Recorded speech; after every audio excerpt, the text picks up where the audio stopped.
And we're back on the Ticats Facebook page here. Of course, the exclusive virtual draft party here.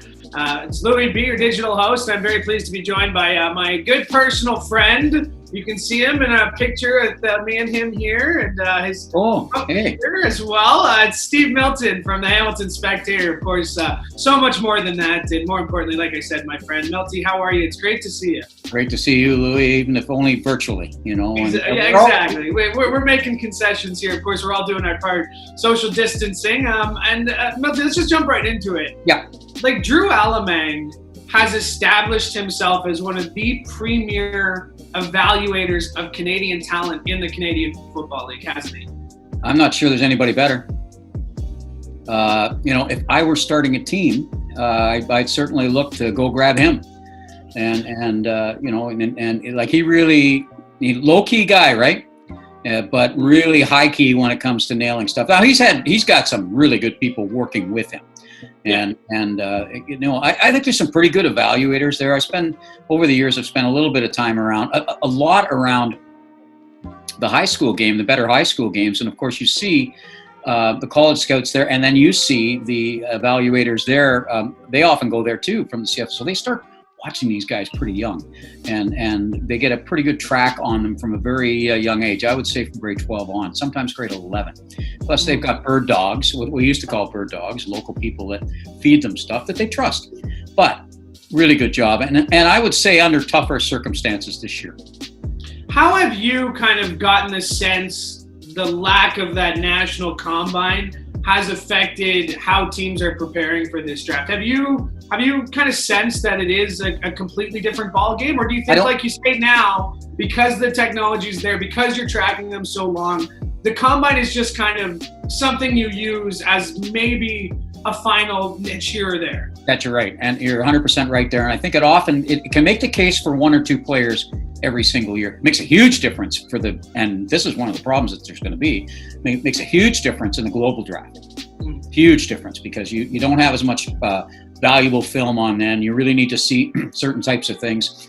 The one thing, there's two things that affect things. You could check speed, but you also need to see how they compare against their peers. Like particularly say against a defensive back who tends to, half the time that he's playing and in the league, he may cover the best receiver on the other team, but 2/3 of them, 3/4 of them aren't considered pro material.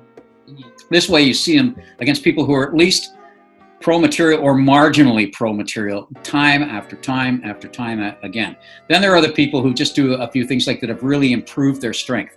But as Drew warns, you've got to watch against recency bias, that maybe some people have done, have increased their strength and that kind of thing. So it still comes back to film. But what you can find is people that didn't get stronger, didn't do the work. That'll tell you something on a negative sense. So some of these things can actually hurt players. But I think it still comes down to film. I think everybody around the league would say 90%, 95%.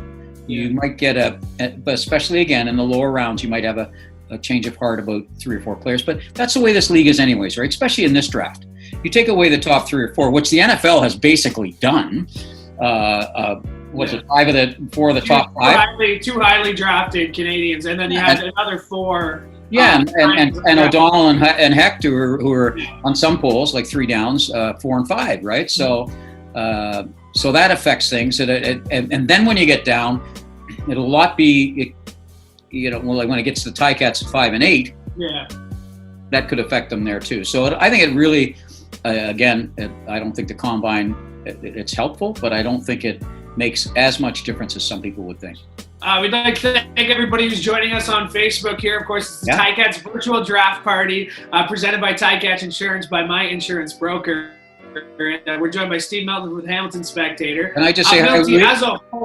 Yeah, go ahead. I just want to say hi to everybody that normally we'd be crowded in on the 4th floor. And it's kind of neat in a way, because it's kind of, I realize that training camp starts everything, but the draft kind of gets a lot of it gets kind of the fanatics. You got to be not a total fanatic, but you got to be a Ticats fanatic. So it's kind of nice to see after a long winter. Yeah, I was about to say, we thank all those Ticats fanatics that are with us here tonight watching. Again, thank you so much for joining us. Milty, the Canadian football draft, I mean, as a whole on the calendar, how important is it to this team or to this league and these teams?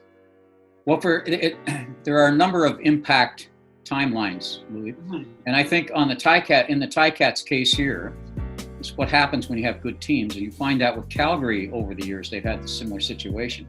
And they've been drafting much lower than, of course, this year. This is so odd for them. I'm not even sure that people there know how to handle a number one draft choice in Calgary. But that is a long-term thing. And that's where the type of scouting that they do really comes in handy. I wrote a lot about that this week. Yeah. If you are Montreal or if you're BC and you watched your quarterbacks get slaughtered last year, particularly in BC, you got to do something right away. Right, you got to do something. Or if you're an aging team, and Montreal, of course, hasn't come close to being what they were in their dominant years, and a lot of that had to do with the stability of their offensive line. The Canadians and, of course, the tackles who were they'd always have one tackle who was American, but who'd been there for a long time. Mm-hmm. So this they haven't come close to again. So teams like that, I would say Toronto needs long-term depth help and even short-term there too, because you can't do what they're doing and sustain it. Yeah. To talk about this Ticats team, this is different. Like coming off the Grey Cup loss, it feels so much different than coming off those two Grey Cup losses 5-6 years ago. Oh yeah. I think. What's the biggest thing that sticks out to you about that? I think this team has built itself to the point that they knew coming in last year they were a good team. They knew they were probably going to go. That the only team that could basically stand between them and the Grey Cup was themselves. And of course, the things, if you get too many long-term injuries like they did the year before, but they weren't anywhere near. And I think this team here, what they've done in the offseason, wrote about it earlier this week, has given them much more even of a long-term future. I wouldn't think that if there was an 18-game season this year, they'd win 15. You got to do quite a few things to win 15 games. I mean, take a look at a lot of things that had to go right. Now, you could also argue they could have been anywhere between 12-6 and 17-1 last year. They could have won two of the games that they did lose, and off the uprights, Yeah, sure. But when you go through a whole season like that, you realize how hard it is to win 15 games. So I think this team has better breadth and depth right now. First of all, some of the Canadians that they put together have become even better. And they made some, as I wrote this earlier this week, there's the obvious ones like grabbing Larry Dean and people like that, but two sneaky good moves involved Canadians. And that's at linebacker, where they picked up Herdman Reed from Toronto, and he can go in and start. He started against the Ticats on Labor Day, and then getting Courtney Stephen back. For special teams, because he led the team in tackles and special teams, I think 2 years ago. And had the year before he left, I think he was the special teams player of the year. I'm not saying I think. I know he was the special teams player of the year before he went to Calgary. And remembering he had lost his starting job that year, so he did that under some, I would say, personal distress, right? So now you got him, and that gives you a little versatility should you decide to spread your Canadians around. Like I think one thing that Berkey talks about, that'd be Sean Burke, the co-manager. And this is in conjunction with, of course, Orlando Steinauer and the rest of the coaching staff and Drew Ellerman, because he's got to help stock this. They're looking for places where you could also start if you had to, both within a game as a starter, as replacements, but also on a short-term basis. The guy had a guy who was a short-term injury type of thing. So you could start, say, a Canadian at linebacker. You can start Courtney Stephen and Adelke in the backfield somewhere. You've got an extra Sam linebacker, which means Rico can move back in to replace Richard Leonard at half. There are a lot of good things that happen here. Upon retaining so many of their wanted free agents and to 2-year deals, that's the thing that we got to look at here too, especially up front on the line. You're looking at now a whole bunch of guys under the new situation where there are 10 Canadians, but 3 of them can be tenured Americans that have been with a team. Yeah, lots of those guys, a ton of them. So Speedy could end up in a game as a Canadian, right? There's a whole bunch of them that could do that. Simone, could be national, right? Once we see the rules, once everything gets up and going, which we can't wait for. Milton, I know it's a busy night for you. You got a lot of work to do. I know you're writing for Deadline for the Spec.com. Yeah. So thanks so much for doing this, buddy. It's great to see your face. Can't wait to see you back in the stadium. Yours too, Louie. And I'll just say to everybody, we'll be check us on our website tomorrow morning by probably 7 a.m. We'll be there on that. So, okay, everybody, enjoy yourselves tonight. You enjoy yourself, Lewis, and we'll see you in real person, hopefully.